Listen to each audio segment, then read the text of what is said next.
that you were saying the big thing for hitting the ball farther has been speed. Like swing faster, club goes faster, ball goes farther, which is true. What do you tell a golfer who maybe there's a physical thing they just can't really swing that fast? Is there a technique now you're getting into? Hard work. Hard work. Yeah. I mean, every sport I ever played in high school, I was captain of, and any sport that I've excelled at is you still have to get to the gym. You got to do a stability and mobility program. I do tons of yoga. I do tons of where I don't necessarily hit the weights as much as I did when I was young 20s and the GTL days and whatnot. But in terms of working out, I'm still very much my ROTC days where I still do a lot of push-ups, a lot of lunges, a lot of squat stuff, everything that's lightweight at home. P90X is one of my favorite programs, the 30-minute especially. So all that stuff nowadays, especially where we have to do this stuff at home, find your favorite Instagram instructor that's good at this, or TPI guys or RPT, they're great. And do that with them through like social media, Zoom, and everything else nowadays until things get back to the more, we want to be social. I can't stand this. No, This is horrible. This is terrible. We're working through it. Yeah. So like you said, hard work. Yes. And that's great. From the PT side. That's where you guys got to come in. That's where we got to come in. And I told you it's not just one thing. Moving again. But that golfer who's like getting crazy with it, maybe they don't want to do squats. I don't know. They're skipping leg day for the past 30 years. What's your best advice? Yoga. Yoga. 100% yoga. Yoga. There you Upward dog, downward dog, your cobra, your vinyasas. Yeah. Like 30 of them a day. I just keep vinyasing all day long.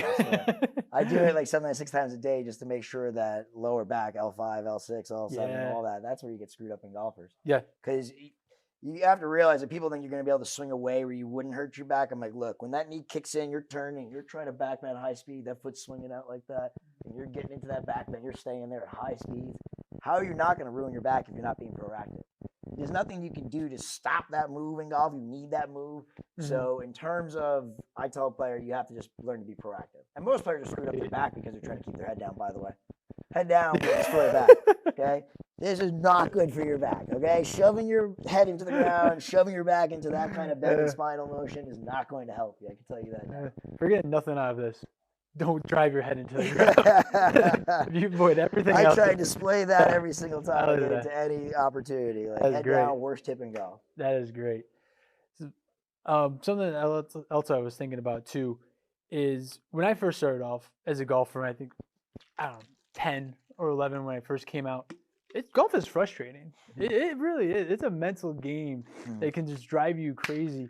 And I think that's where good coaching comes in too. When it was just my dad out there, I'm not listening to my dad, even though he's a pretty good golfer. He's his head down, arms straight, and all of that. And I'm like, it's not working. I gave up on it for a couple of years, and really after high school, I got back into it. As a beginning golfer, what's one thing that either don't get frustrated? What's one tip, really?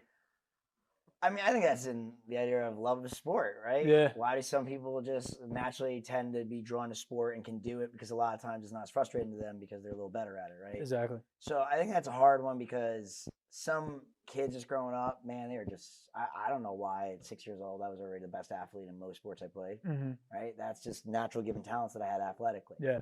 I think I always had good hand-eye coordination, but I've always had good hand and arm motion. Yeah. I think every sport, I've always had the notion that you have to slam to that stop.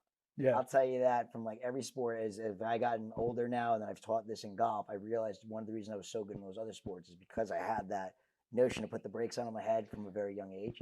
I think that was coached into me.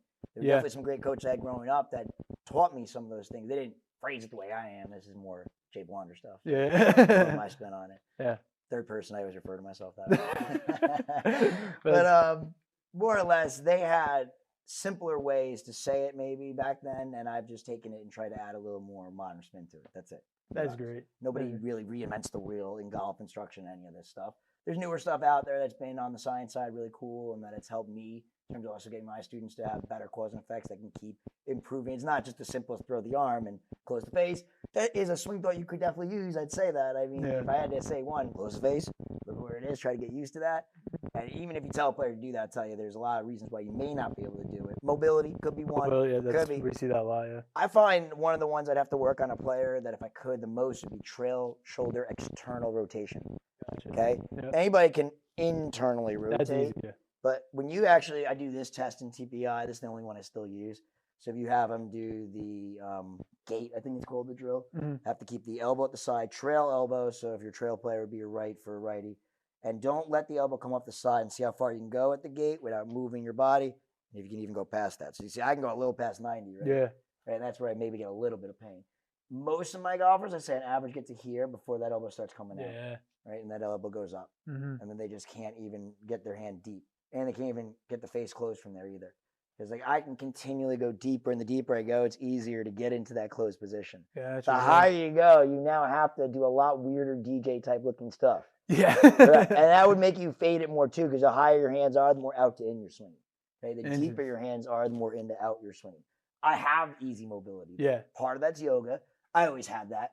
Mhm. I think the ROTC days was my old yoga because they would stretch pretty good, Yeah. right? Yeah. So military stuff, they always put you through the right stretches, and then eventually I got onto yoga. I think Mhm. originally I thought yoga was like not cool or something growing up. Well, but yeah. That's the hard part to sell the yoga. Yeah. But like, you know, all those funky pants and no shoes and socks on, like not It gets a every little, guy's yeah. gonna buy that. No, but yeah. I love it, you know, it's cool. No, definitely- it works. Yeah. It's I my tell half my hour patients, yoga is you know, dream every week.